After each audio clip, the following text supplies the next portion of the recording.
suis en balade en famille. Et vous saviez que ça existait, ce festival TCAP? Non, je ne savais pas. On est venu voir les machines de Lille et voilà. Et vous avez déambulé un petit peu? On commence juste.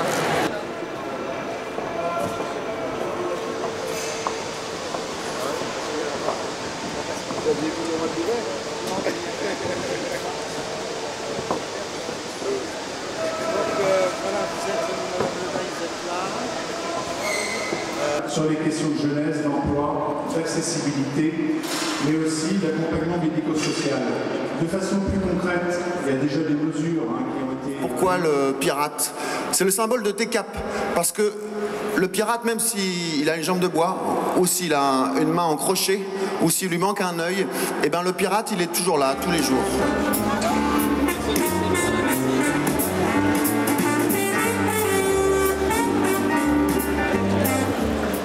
Bonjour.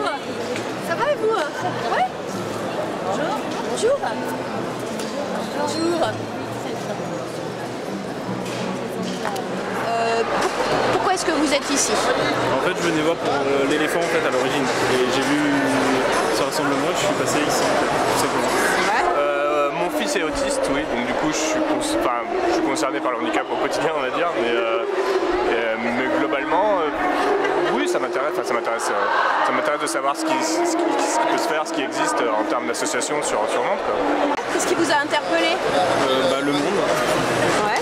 Le monde attire le monde, en fait, c'est pour ça que je suis venu. Est-ce que vous avez compris ce qui se passe là ici aujourd'hui alors? Je pense que c'est pour les handicapés.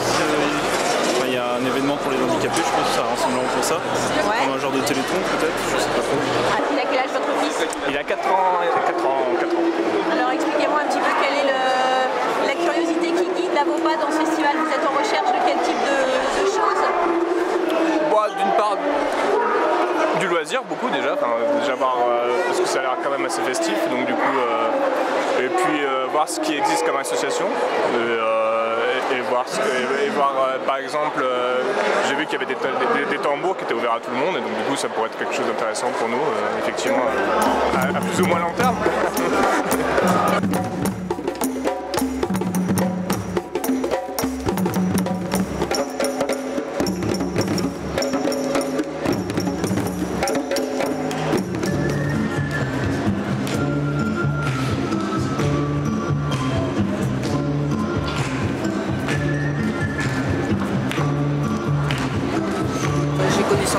Dans les écoles éventuellement de l'intégration d'enfants en situation de handicap, mais pas d'association spécifique ou pas d'association sportive spécifique.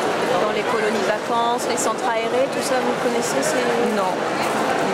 Est-ce que vous pensez que c'est quelque chose qui va de soi ou qui est difficile que les enfants handicapés aient accès au sport, aux loisirs, aux vacances? Je pense que c'est quelque chose qui va de soi. Après, il faut que les situations soient adaptées et pour les enfants et pour les autres enfants avec qui ils sont et tout ça, quoi. Voilà. J'accompagne en fait des jeunes sur un chantier international en Grèce. Et donc dans ce chantier, il y a des adultes en situation de handicap. Et donc là j'ai des jeunes ici et donc ils regardent, ils se sensibilisent au handicap. Alors expliquez-nous qui est là comme jeune, le rapport entre valides et jeunes en situation de handicap. En fait on va mettre en place des animations adaptées aux résidents là-bas en Grèce. D'accord. Donc là on est ici pour vraiment les sensibiliser au handicap. Et c'est super. Il y a plein de choses, ils se mélangent avec tout le monde. Donc on a dansé tout à l'heure, là c'est cool. Anis Benali, le MBD, l'école de Boué, vous apprenez danser initiation hip-hop cet après-midi à 17h45 sur scène. Nous avons accueilli des jeunes publics valides et handicapés. C'était au moins une vingtaine, 25, extraordinaire. Initiation, break, smurf, popping, ouais, tout en passe. Merci beaucoup. Venez tous nous voir. Mais là, la danse hip-hop, là, les handicapés, les valides qui dansent ensemble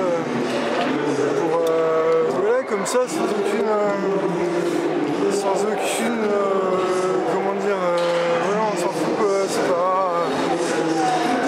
c'est la danse normalement, c'est fait pour être beau, pour être vu, on doit danser.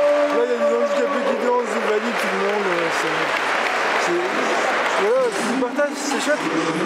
Et moi je prends des idées de déco de mon jardin, les sièges en pneus, il y a voilà. Il y a beaucoup de choses intéressantes. Ouais. Vous êtes en famille, là, en visite en famille? Non, avec une amie, ses enfants. D'accord. Puis ce matin tout seul, mais j'ai rencontré plein d'amis qui sont venus aussi. Ok. Ouais. Les enfants ont été interpellés par quel genre de... La balade en fauteuil roulant, là, sur le parcours à obstacles, c'est bien fait parce qu'on se rend compte des problèmes des verres, ou problèmes de pente, ou problèmes de largeur, ou de difficulté de monter une petite marche, ne serait-ce que de 2 cm. Ils ont adoré ça. Puis après, tous les jeux qui sont proposés, évidemment. Et, voilà. Merci.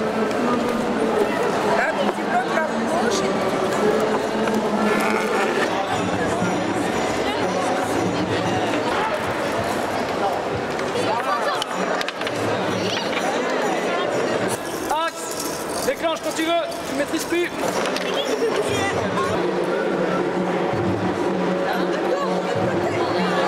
que vous connaissiez ou pas la diversité des possibles? Non, bah, je connaissais pas cette diversité et vraiment,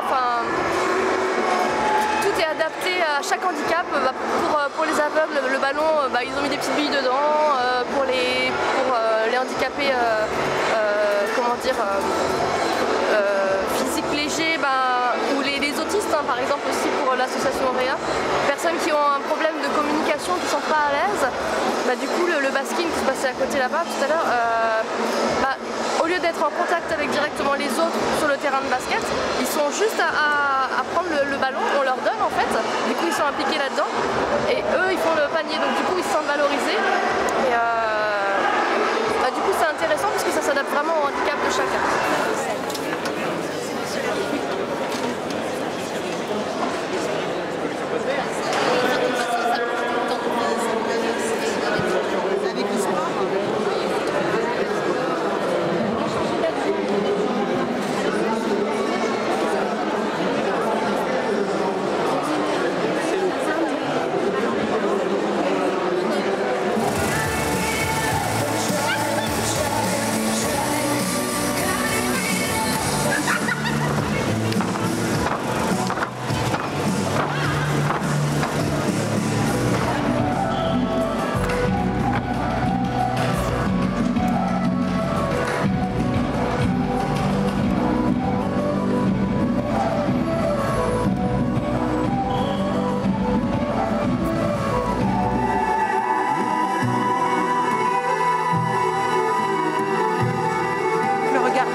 Important, quoi.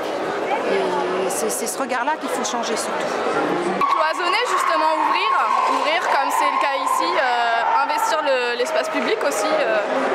Souvent, il y a des centres qui sont pas toujours ouverts. En tout cas, moi en milieu rural, cette mixité-là, elle n'existe pas comme ici. Et voilà, ça c'est chouette. Faire des manifestations sur l'espace public.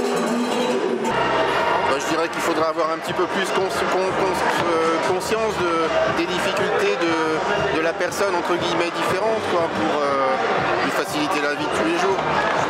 S'il y a peut-être une sensibilisation au handicap physique qui existe, c'est encore un peu difficile pour certains handicaps cognitifs comme l'autisme parce que c'est mal connu, c'est disons encore un peu compliqué à l'école, dans plein de structures, mais ça avance, on va dire que ça avance et j'espère que c'est en bonne voie. Pour que ça fonctionne, il ne faut pas juste mettre les personnes en situation de handicap avec les autres en pensant que c'est ça la mixité. Il faut que les structures soient adaptées, que le personnel soit là, qu'il y ait du personnel formé. Il faut que tout ça se soit mélangé pour que ça puisse être réalisable, je pense. Laisser le rêve devenir réalité, venez changer le monde avec nous, participer à TECAP, le festival des loisirs et des vacances handicap ou pas. C'est tout à fait ce qu'on a vécu là aujourd'hui.